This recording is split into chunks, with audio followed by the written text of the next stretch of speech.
Did you know that St. Luke's University Health Network, based in the Lehigh Valley, Pennsylvania, has been recognized by the U.S. government as the highest performing health system in the United States for quality? You heard right. St. Luke's #1 recognition affirms our status as the top leader among the most respected healthcare providers in the nation, including Houston Methodist and the Mayo Clinic. To state it simply, if you want to receive the best care when you go to a hospital, come to St. Luke's.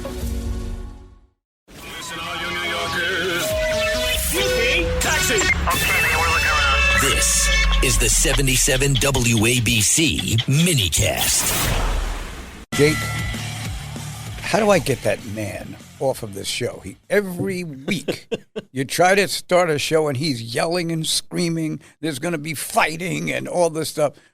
He better not work here, because if he does, he's going to get a left and a right at the same time. I just want you to know that. Well, I know he passed away, but I think that we should replace him with an announcement from the guy who was the guy on PBS who did the paintings, Bob, what was his name? He was very peaceful. He's painting trees. And it'll be as peaceful as painting trees as David Patterson and Jake Novak. Bob Ross. Thank you. So we have to go to he production to get the answer right I don't there. think I need Very to, good job. I don't think I need to wish him to rest in peace, because he lived in peace. I mean, he lived in peace, man. He was in some serious peace. And I can't imagine him resting. What's the difference? But hey, he was a peaceful man. So, speaking of peace, I think that President Trump made it possible for all of us to feel peaceful, because he doesn't know whether or not he's going to sell arms to the island of Formosa, the non-communist China. He was asked that question by President Xi, and he told him the same thing. They have this secret conference, they all the security, and the guy asks him a question, he won't answer it. He pretends that he's a reporter. But what I would say is, looking at what's going on around the world, or looking at places like Cuba, who we blockaded, and they had on Wednesday and Thursday blackouts for almost the whole day. And then you have Iran. Things aren't going that well for Iran these days, no matter what they say. The Trump formula is actually a way of achieving a goal without much violence. And even I, who's sitting on the left, has to say that's kind of, I hate to use this word, but masterful. Oh, you did it. First of all, you used the word Formosa instead of Taiwan. I think Taiwan, that's what I meant. The last person I heard saying Formosa was Maury Amsterdam on an episode of the Dick Van Dyke Show. Yes. So appreciate that. Thank you, buddy. One of the things I was thinking about is that one of the most consequential summits in my lifetime was 1986, when Reagan met with Gorbachev in Reykjavik. And Gorbachev's new on the scene. There's a lot of, at this point, there isn't yet that optimism about him. He hadn't started Glasnost and Perestroika yet, and we don't know what we're dealing with. And the two guys before him had just dropped dead fast. We don't know what to expect. And Reagan comes out of the Reykjavik summit, and it's really a downer. First of all, they interrupted the NFL games forever and a day with them just walking out. They were trying to make a very big, very, very optimistic deal in arms reduction, but the Soviets and Gorbachev wanted Star Wars to be eliminated, and Reagan couldn't give up that. And it was smart that he didn't, because that led to Iron Dome and a lot of other things. And, of course, we got our deals with those two countries about a year and change later. I think Trump is in a situation now where we're at a similar impasse. We're just not going to get the Chinese to agree to lay off Taiwan. We're not going to get them to indefinitely lay off giving weapons to Iran and other horrible countries. And he doesn't want a Reykjavik-like summit where we walk out and everyone's disappointed and nothing is solved.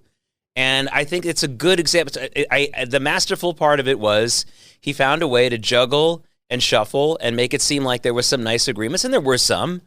But honestly, I don't think that we're at a point right now where we can make a considerable deal with China. And it's best not to antagonize them any further necessarily, make it clear what we're talking about, and then maybe come out of this thing without things being worse. And I think he did that. There you go. And I think that they, tried to make it clear that they still see Taiwan as part of China, and a lot of other points, which he listened. but that was that. Now, what was kind of interesting is even when they asked him about Taiwan and about protection for Taiwan or any deal that we'd be making with them, he said that he hasn't answered that question. Then he said, "There's only one person that knows the answer, and that's me. But I haven't answered that question." Yeah. So he actually became his own press secretary while he's president, because that's what the press secretary would have said. Well, no one has spoken to the president yet. Yeah. But It's incredible. So-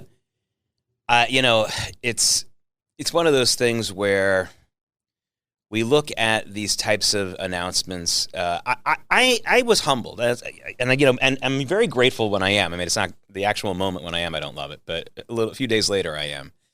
I thought 8-9 years ago, when President Xi declared himself president for life, that this was going to be a great moment for everybody else. I thought to myself, this was one of the things that really kept the Chinese regime going, in that they basically used to keep people around for 10 years, and then they'd move them out. And I thought to myself, well, now Xi's going to be there forever. Everything that goes wrong will be his fault.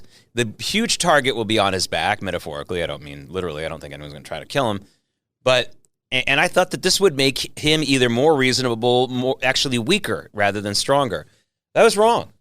We haven't seen any decent movement, I think, from the Chinese on a number of things. I know one of the things that we might be happy about is that they're pledging to stop with all the fentanyl distribution into this country and flooding into this country, which, by the way, isn't done for money. It's done as a weapon. If you're thinking of the drug trade in America now, like the old Miami Vice shows you used to watch, think again. Fentanyl isn't being flooded into this country for people to make money. It's being flooded into this country for them to kill us. And I'm hoping that we got that at least. But I really thought that he would be weaker. Unfortunately, you're 100% right. Yeah, I thought he'd be weaker with this "I'm president for life" thing, which Mao didn't have, Deng Xiaoping didn't have, Hu Jintao, and here he is. Like he's not. He seems stronger than ever. And I see absolutely no inkling of any internal push to get rid of him or to get him to change policies.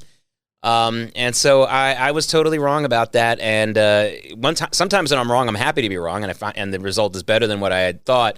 Now I'm really unhappy to be wrong, not because of my ego, but because it seems to be a worse result. Well, I'm wrong too, but perhaps for a little different reason than you had. I just found when he first came in office, I just got the feeling he didn't know what he was doing. I mean, it just seemed that way. Mm. But, year after year, he was still there. Nobody tried to move him out. And by the time he got to, was that 2018 or 2013? Yeah, it was like 2018 when he declared himself. 2018 or 2019. Right. Yeah. When he said that, then I realized, oh, this guy's serious. Yeah. He's not playing around. But it was an interesting period of a few days where you kind of were waiting for something to happen, for them to both walk away from the negotiating table or have a fierce difference of opinion on something. You didn't really hear that. But I thought that the stalemate favored the United States. Mm. Yeah, I think in some ways it does, but the other humbling thing is, and this should be humbling for the people who peddle this theory, because it makes sense on paper, but it hasn't been true in a number of the theaters in the world. This idea is welcome these countries into the family of nations, give them economic, like we gave the Chinese most favored nation status, and then they'll be so wonderfully influenced by our freedom and our values that we will bring them into a modern age and they'll start to embrace liberty. The exact opposite has happened. Our politicians, our power brokers have been looking at China and our increased interaction with them over the last 20, 30 years and said, yeah, I want that. I like that suppression. Let's get our tech companies here in this country to suppress and monitor people. The government and the powers that be have always, Governor, wanted to surveil and control the public and censor us. I don't believe this is a new thing. And our wish to come in with our technology and conduct business there, and also to dig and find things there was, in a sense, spurred on by the government, because they liked doing that to people every day before we got there. I mean, it wasn't. It simply wasn't possible for them to suppress the public and as much as they can now. With everyone walking around with a smartphone, we're walking around with our Big Brother screen with us all the time. It listens to us. It does so many. It can do so many things to us. And everyone was outraged when we first learned that China was doing social grading based on what people were talking about on their phone or what they might have been saying. You literally could maybe possibly not be allowed to travel within China. You may not certainly getting certain jobs. And instead of people being really in the corporate world and the political world in this country being outraged by it because people like me were, they looked at that and said, let's do that here. Wow, what a great idea. And it just goes to show that this rising tide lift all boats or put people in the family of nations because it's part of a fundamental misunderstanding connected to something else I've talked to you about a number of times, which is that poverty is not the reason for crime. In other words, if we bring wealth to people who are committing crimes, it's not going to change that. That's not what their poverty or that problem is not what motivated them to commit crimes. And they're probably going to raise the level of crimes they commit. Yeah. In other words, they won't be mugging people on the street. They'll be tapping into people's cell phone accounts and stealing money from them. Right. And we've learned the same thing in the Middle East. The people who were committing the terrorism, it's not because they're poor. It's not. Osama bin Laden wasn't poor. The underwear bomber wasn't poor. And even if they are, some of the terrorists you might name are poor, that's not the reason. That's not the motivation. And making them wealthy and showing them how much money they have to lose, and we're learning this with Iran too. They're losing billions of dollars a week, and it's not stopping them from harassing traffic in the Strait. We're dealing with evil, fundamental evil, and there is very little rehab available for those types of people. All we can do is either lock them up, and if they refuse to stop trying to kill us, we have to kill them. And the same thing with, I'm sorry, this whole idea that economic openness is going to stop crime and get rid of evil, it's not. We want economic openness because we want people to have more opportunity. We want to stop people from starving. We want more quality of life. But if you think that throwing money at the people who might otherwise kill you is going to stop it, you really don't understand human nature.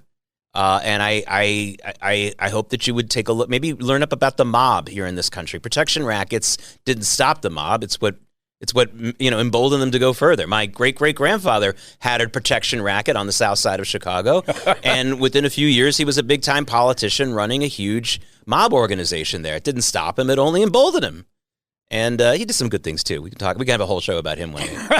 But, you can. Yeah. But by the way, folks, if you're listening in, that's Jake Novak. We've been here for about 10 minutes, and I have not had the opportunity to introduce him, but after what he just said, I'm sure that one way or the other, those of you who are listening in have got to have a strong opinion about that. And there really is a lot of what I would say is criteria that backs up what Mr. Novak is saying. This has gone on for years, and there's always this sort of perception that the perpetrators are doing it because they're out of money, no one in the family has a job, that kind of thing. And there are some of them that try to do that. But there have been some criminals who committed some really incredible acts against society who came from families that were actually well off. Yeah. And I think the person who started this whole movement was John Wilkes Booth. He had a well-off family that he was in before he shot President Lincoln. And but what's interesting is how the issues of technology that you referred to are almost superseding the political conflicts. In other words, so let's go back. Before the show, we were talking about the meeting in 1986 when Ronald Reagan went to, where did they have that meeting? Reykjavik. In Reykjavik. Yeah. With the premier of the Soviet Union, Gorbachev. That was the first Gorbachev summit, yeah. And, they were talking about trying to prevent war or, don't mess with this country. I'm looking out for them. I mean, this was a a real negotiation between two individuals who were both very focused on what they were trying to accomplish. Now I get the feeling, President Trump goes over there, and I was waiting for them to, announce that they were going to build a casino in China. I probably talked about it. Well, what are the islands off of, where they? I forgot the name of. Oh, Macau. Macau is where they have right. Yeah, the gambling dens. Exactly, and that has, in so many ways, changed the discussion. That it's kind of hard to grasp what the concepts of right and wrong are. We've always perceived, and I think have been right, that the times that the United States has gotten into conflict was because of wrongs that were being done, either to us or in a couple of cases to entities that we wanted to protect. But now it's hard to tell who's on the scorecard. It is more difficult because China's influence all over the world, including in the United States. I mean, I hope it didn't go unnoticed that as the summit was beginning, we had a mayor of Arcadia, California, which is a suburb of L.A., having to resign and pleading guilty to being a foreign agent for China. I'm not just talking about like a lobbyist. I mean, actually being an agent. We had the billionaire owner of the Milwaukee Bucks, Wesley Edens, having to come out and go public with the fact that a Chinese woman was blackmailing him. They had had some kind of affair, and the blackmail wasn't the fact that he was married or she was married. Neither one of them were, but apparently she had some videos that could have embarrassed him. She is indicted for this because she tried to extort him for up to $1 billion. Who bails her out on $200,000 or $300,000 bail? The Chinese government paid, through an entity. I mean, the Chinese, and if you think that they're stopping at one random billionaire and one random mayor, you're crazy. I think that they've completely infiltrated the Democratic Party. We know that they had people in Kathy Hochul's office. Can't believe that they've lost their influence there completely based on some of the policies she backs. I'm sorry. Yeah, the Chinese have their tentacles in so many different places. One of the things that used to be good about that, and maybe it is good, is that when you've got your tentacles everywhere, it's kind of hard to get coordinated. You're dominating this country, you're dominating that country. You've got this corporation doing this corporation doing that. At some point, things are going to get mixed up, which is what apparently happened with Iran, more than a week ago when Iran shot at a Chinese tanker, maybe with weapons that China gave them. I mean, it's so confusing. I mean, now I'm just, the whole thing is so messed up. So I understand what you're saying about, we had clarity of positions during the U.S.-Soviet, the Cold War. We may not have, it was scary and we didn't like it, but we really understood each other. And there were people in the CIA and there were people in the State Department. These were people that Tom Clancy, got really close to and depicted fictionally, but got to know, who were really experts in Soviet Russia, the culture, the way things were going on, who was in power in the Kremlin and why. And we used to get really great accounts of this. After the Cuban Missile Crisis, they pushed out Khrushchev, and they said this was a harebrained scheme. This was you went too far here, Nikita. Who's going to tell us this about whatever Chinese official gets pushed out? We don't ever even find out.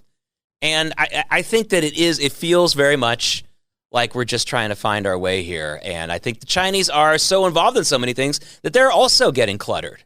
I want you to expand on what we were talking about. And, of course, we're talking with Jake Novak here on the left versus the right, and I'm David Patterson. What is the method that the Chinese and anyone else who would ever want to do this, how do you get into a governor's office, or how do you perpetrate a control of one of the political parties? How would you do it? I think that there's a lot of different ways. The classic way now is with the onset of the internet and the onset of electronic payments and fintech, the ability to donate to a campaign, and foreign countries, for those of you who don't know, are not allowed to do that, but they're able to do it through, it's so easy to launder. It's so easy to do it through other parties. And we have this major organization for the Democrats, Act Blue, which has openly admitted that they didn't monitor the sources of a lot of their donations. There are people I know who looked at Act Blue and found that they had in their name a number of donations had been made. Now, their money didn't go out of their, which is it's brilliant that they actually didn't take their money, because had they done that, then they would have put a stop to it, because you would have noticed on your bank statement, oh my God, where's that money gone? But there's a bunch of these phony donations in the names of real people that have been made by foreign entities. So that's one thing. And there's many other ways too. It can be. Before we get to the other ways, we got to take a break. I want to take a little break here. You're listening to The Left versus the Right. He's Jake Novak, and I'm David Patterson. And when we come back, Jake, I'm going to tell you about the only time I felt that somebody was trying to pressure me in a, what could have been an attempt to pay me off. Oh. Right after this.